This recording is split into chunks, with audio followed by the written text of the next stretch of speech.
జమ్ముకి వచ్చే వాళ్ళలో చాలామందికి వైష్ణోదేవి గుర్తొస్తుంది. మంచుతో నిండిన కాశ్మీర్ గుర్తొస్తుంది. కానీ జమ్మూ నగరంలో మధ్యలో ప్రవహిస్తున్న ఈ నదికి ఎంత ప్రత్యేకమైన కథ ఉందని మీకు తెలుసా? ఇదే సూర్యపుత్రి తావి నది. ఈరోజు సాయంత్రం ఈ నది ఒడ్డుకు ఎందుకు ఎంతమంది వస్తున్నారు? చేతుల్లో దీపాలు, చుట్టూ భక్తి వాతావరణం, మంత్రోచ్చారణలు. ఇదంతా చూడడానికి మేము కూడా ఈరోజు జమ్మూ తావి ఆరతి చూడడానికి వచ్చాము. జమ్మూ నగరం గురించి మాట్లాడేటప్పుడు తావి నదిని మర్చిపోలేం. ఈ నది జమ్మూ నగరానికి ఒక సహజమైన గుర్తింపు లాంటిది. తావిని సంప్రదాయంగా సూర్యపుత్రి తావి నదిని పిలుస్తారు. జమ్మూ ప్రాంతంలో ఈ నదికి ఆధ్యాత్మిక ప్రాధాన్యం కూడా ఉంది. ఒక నది అంటే కేవలం నీరు కాదు, ఒక నగరానికి అది జీవం. ఎన్నో సంవత్సరాలు ఈ నది ప్రవాహాన్ని చూస్తూ ఎన్నో తరాలు పెరిగాయి. ఎండాకాలం చూసింది, వర్షాకాలం చూసింది, వరదలను చూసింది. మొన్న రీసెంట్గా జూలైలో అయితే చాలా పెద్ద వరదలు వచ్చాయి ఈ నదిలో నుంచి. అయితే ఈరోజు మా ప్రయాణం కాస్త ప్రత్యేకం. సూర్యుడు నెమ్మదిగా అస్తమిస్తున్నాడు, ఆకాశంలో వెలుతురు తగ్గుతుంది. మేము తావి నది వైపు వెళ్తుంటే దూరం నుంచి భక్తులు పాటలు, మంత్రాల శబ్దం వినిపించడం మొదలైంది. ఒక్కొక్కరుగా ప్రజలు అక్కడికి చేరుకుంటున్నారు. ఎవరి చేతిలోనూ పూజ సామాగ్రి, ఎవరి చేతిలోనూ దీపాలు. కుటుంబాలతో వచ్చి వాళ్ళ పిల్లలతో వచ్చిన వాళ్ళు అందరి చూపు మాత్రం ఒకటే వైపు, తావి నది వైపు. సాయంత్రం చీకటి నెమ్మదిగా కమ్ముకుంటున్న సమయంలో ఒక్కసారిగా ఇక్కడ వాతావరణం మారిపోయింది. దీపాలు వెలిగాయి, మంత్రార్పణలు మొదలయ్యాయి. అర్చకులు నదికి ఎదురుగా నిలబడి హారతి ఇవ్వడం ప్రారంభించారు.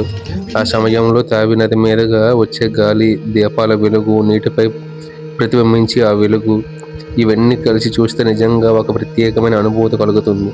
కొన్ని క్షణాలు మన వీడియో తీస్తున్నామనే విషయం కూడా మర్చిపోతాం. మన భారతదేశంలో నదులకు ఎందుకెంత గౌరవం ఇస్తారు ఇక్కడికి వచ్చాక అర్థమవుతుంది. గంగ అయినా, యమున అయినా, గోదావరి అయినా, కృష్ణ అయినా, తావి అయినా, కానీ నది ప్రకృతితో ఒక భాగంగా చూస్తే అది మన జీవితంలో ఒక భాగం అవుతుందంట. ఈ తావి ఆరతి కేవలం ఒక హారతి కార్యక్రమమే కాకుండా తావి నది పట్ల ప్రజల గౌరవం, అవగాహన పెంచాలనే సందేశాన్ని కూడా ఇస్తుంది. తావి రివర్ ఫ్రంట్ అభివృద్ధిలో వాకింగ్, జాగింగ్తో పాటు ప్రత్యేకమైన ఆరతి ఘాటు కూడా ఏర్పాటు చేశారు. అంటే నదికి ఆరతి ఇవ్వడం మాత్రమే కాదు, నదిని కాపాడుకోవడం కూడా మన బాధ్యత. దీపం వెలిగించి ఆరతి ఇవ్వడం ఎంత ముఖ్యమో అదే నదిలో చెత్త వేయకుండా ఉండడం కూడా అంతే ముఖ్యం. ఈరోజు జమ్మూ తావి ఆరతి చూసిన తర్వాత నాకు ఒక విషయం అనిపించింది. మనం జీవితంలో కొన్ని ప్రదేశాలు మనం కేవలం చూడడానికి వెళ్తాం, కానీ అక్కడి నుంచి తిరిగి వచ్చేటప్పుడు ఒక అనుభూతిని మనతో పాటు తీసుకొస్తాం. ఈరోజు తావి ఒడ్డున మేము చూసింది కేవలం ఒక ఆరతి కాదు, దీపాల వెలుగులో కనిపించిన ఒక నది, మంత్రాల మధ్య వినిపించిన ఒక ప్రశాంతత, మరియు మన ప్రకృతిని మనం ఎంత గౌరవించాలో గుర్తు చేసిన ఒక క్షణం. ఇదే జమ్మూ, ఇదే సూర్యపుత్రి తావి, ఇదే తావి ఆరతి. మీరు ఎప్పుడైనా జమ్మూకు వస్తే వైష్ణోదేవి మాత్రమే కాదు, ఒకసారి ఈ తావి నది ఒడ్డుకు కూడా రండి. సాయంత్రం వేళ దీపాల వెలుగులో తావిని చూస్తే జమ్మూ నగరాన్ని మీరు మరొక కోణంలో చూస్తారు. మేమైతే అసలు ఆరతి కోసం వెళ్ళలేదు, ఎందుకంటే సాయంత్రం పూట అక్కడ చాలా వాతావరణం చాలా బాగుంటుంది అని చెప్పి వెళ్ళాము. అయితే అక్కడ ఆరతి జరుగుతుంది. అక్కడ సాయంత్రం వాతావరణం చూస్తే అక్కడి నుంచి కదలాలని లేదు. అలా అని చెప్పి అక్కడే కూర్చుని ఉండిపోయాం. 8కి స్టార్ట్ అయింది ఆరతి, 8 నుంచి 9 వరకు అయితే ఇచ్చారు.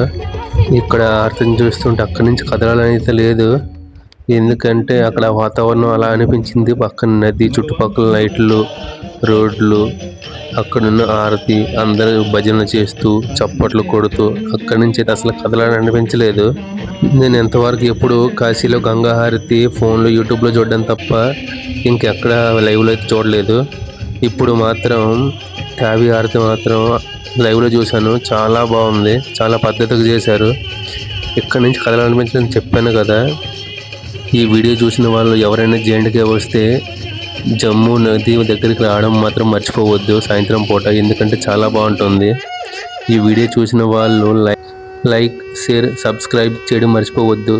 Thank you for watching. Bye bye.